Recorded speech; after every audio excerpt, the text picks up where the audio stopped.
और आज देश को इस मुहाने पर लेकर आ गए कि आपको बताना पड़ रहा है, ये करो, ये ना करो, ऐसा करो, वैसा करो। असलियत ये है कि आप एक कॉम्प्रोमाइज प्रधानमंत्री हैं, आपके बस की बात नहीं है।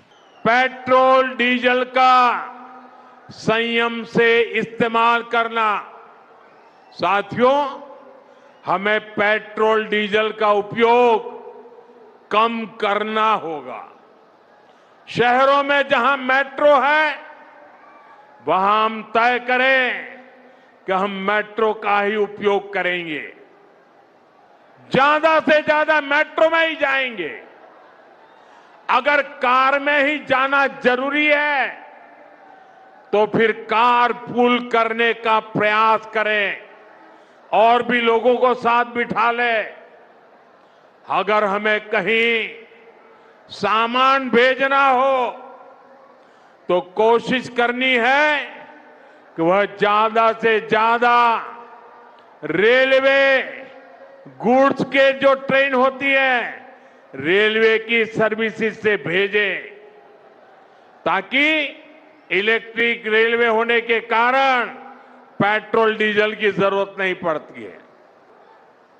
Work from home, online conferences, virtual meetings, इनको हमें फिर से प्राथमिकता देनी है। साथियों, आज जो संकट है उसमें हमें विदेशी मुद्रा बचाने पर भी बहुत जोर देना होगा, क्योंकि दुनिया में पेट्रोल डीजल इतना ज्यादा महंगा हो गया है, पहले से कई गुना ज्यादा कीमतें बढ़ गई है। तो हम सबका दायित्व है कि पेट्रोल डीजल की खरीद पर जो विदेशी मुद्रा खर्च होती है, पेट्रोल डीजल बचाकर हमें वो मुद्रा भी बचानी है। जो विदेशों में शादियों का, विदेशों में घूमने का, विदेशों में वैकेशन पर जाने का मिडिल क्लास में कल्चर बढ़ता जा रहा है। हमें तय करना होगा कि जब ये संकट का काल है और हमारी देशभक्ति हमें ललकार रही है, तो कम से कम 1 साल के लिए हमें विदेशों में जाने की बातों को टालना चाहिए। भारत में बहुत सारी जगह है, वहां हम जा सकते हैं, बहुत कुछ भारत में किया जा सकता है। गोल्ड यानी सोने की खरीद एक और पहलू है जिसमें विदेशी मुद्रा बहुत अधिक खर्च होती है। एक जमाना था जब संकट आता था, कोई युद्ध होता था, तो लोग देश हित में सोना दान दे देते थे।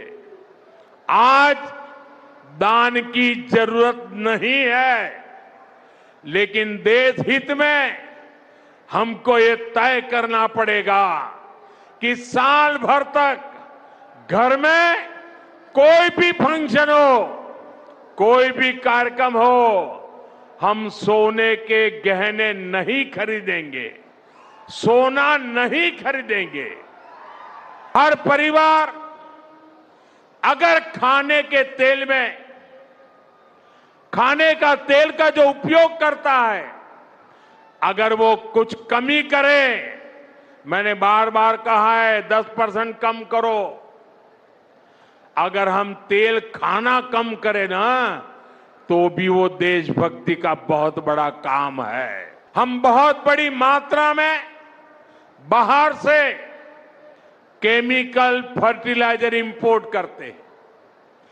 केमिकल फर्टिलाइजर खेती के कारण हमारी धरती मां को बहुत पीड़ा हो रही है, हमारे खेत बर्बाद हो रहे हैं।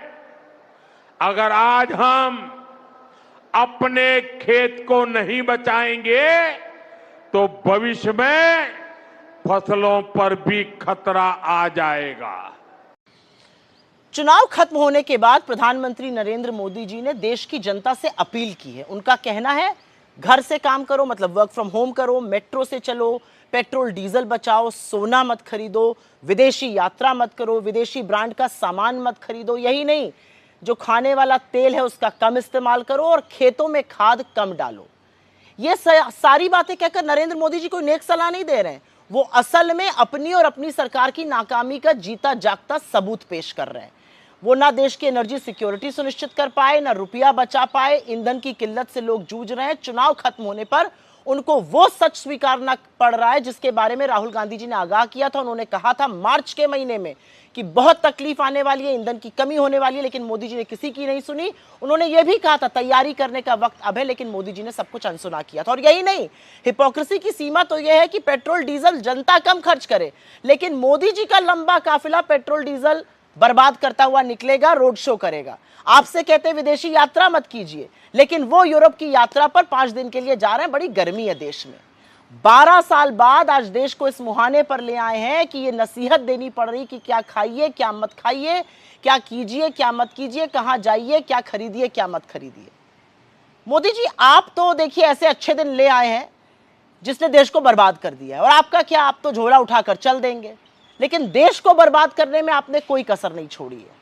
और एक असलियत यह भी है कि आप सब ऐसा इसलिए कर रहे हैं क्योंकि आप एक कॉम्प्रोमाइज प्रधानमंत्री, आपको ब्लैकमेल किया जा रहा है। आप देश की एनर्जी सिक्योरिटी सुनिश्चित ही नहीं कर पाए और आज देश को इस मुहाने पर लेकर आ गए कि आपको बताना पड़ रहा है ये करो, ये ना करो, ऐसा करो, वैसा करो।